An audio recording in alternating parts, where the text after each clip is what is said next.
How to substantiate PCard purchases with corresponding tickets.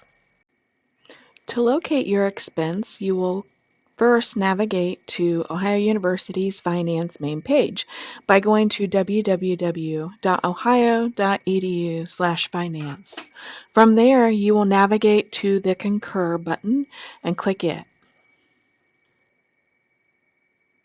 Once Concur opens, there'll be two different places in which you can view your available expenses. You can review it here in the header. There's an O1 available expenses there, and you can also see them down here under My Tasks. Today, I am going to click on the header for available expenses. Once that opens, you can click the box to the left, and you can move this into a new report, and you will begin naming the report. To name the report, this will be a PC for purchase. You can also do RE for reimbursement or TR for travel. But this one was a purchase. The first four letters of the person's last name in which you have purchased this particular item for, and the date the purchase was made.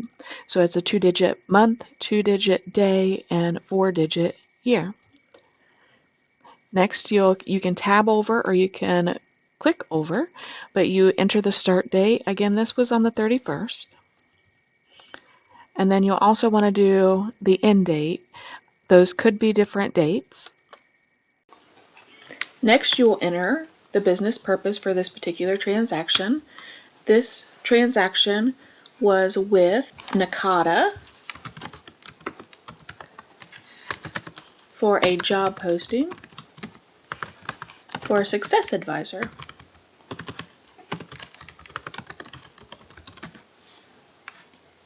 Then you will want to go to the account number section and begin typing the account number, and you'll need to select each segment of the account number once you enter it.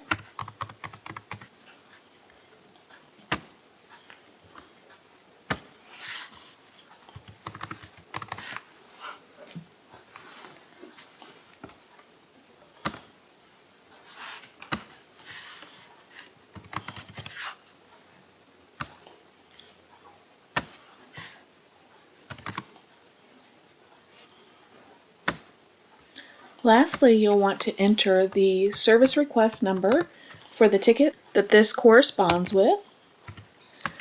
And you can put a brief comment here as well as to what it's for. That way, when it's in the approval screen, they can see what exactly this is for. Once you have entered all of your information, you can then click Save and then Update.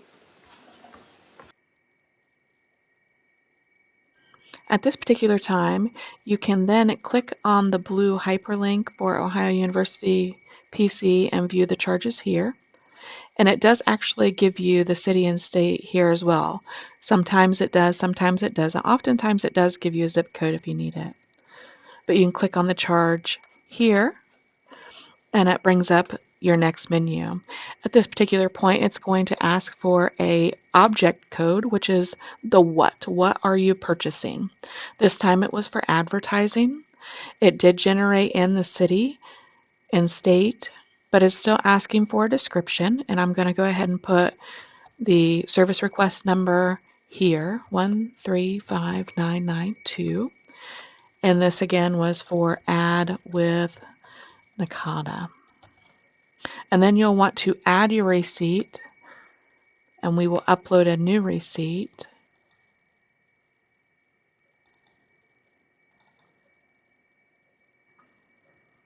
And here is the receipt.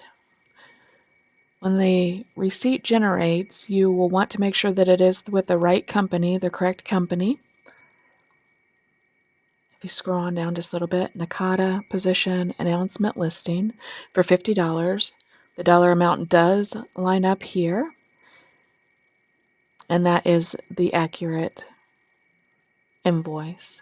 I will also make a comment here that it was the service request number 135992 and add with Nakata for a success advisor posting. and then you save the expense. If you would like to verify that the information that you've entered is correct, you can click on the report number here, and that will bring the account number back up.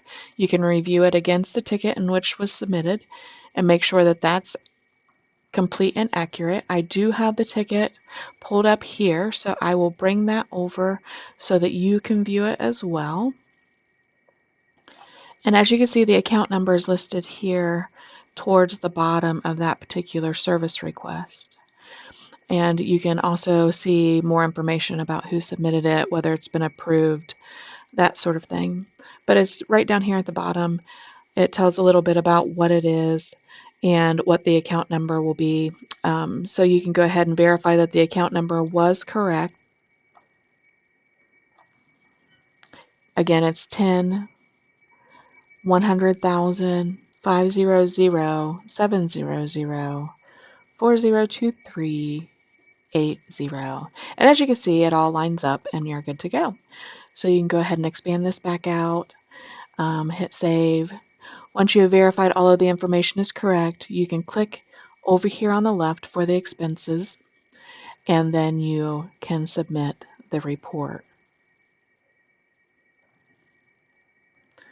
You'll get another little dialog box. You want to submit the report here. And then one more time, it's going to ask you to submit the report here. And then you can close. Once it's all completed, you will still see it in your report library. In order to find it, when you initially log into Concur, you can go to Available Expenses, and the report will be listed there, that it's submitted and that it's pending approval. If you need further training, please contact April Butterworth.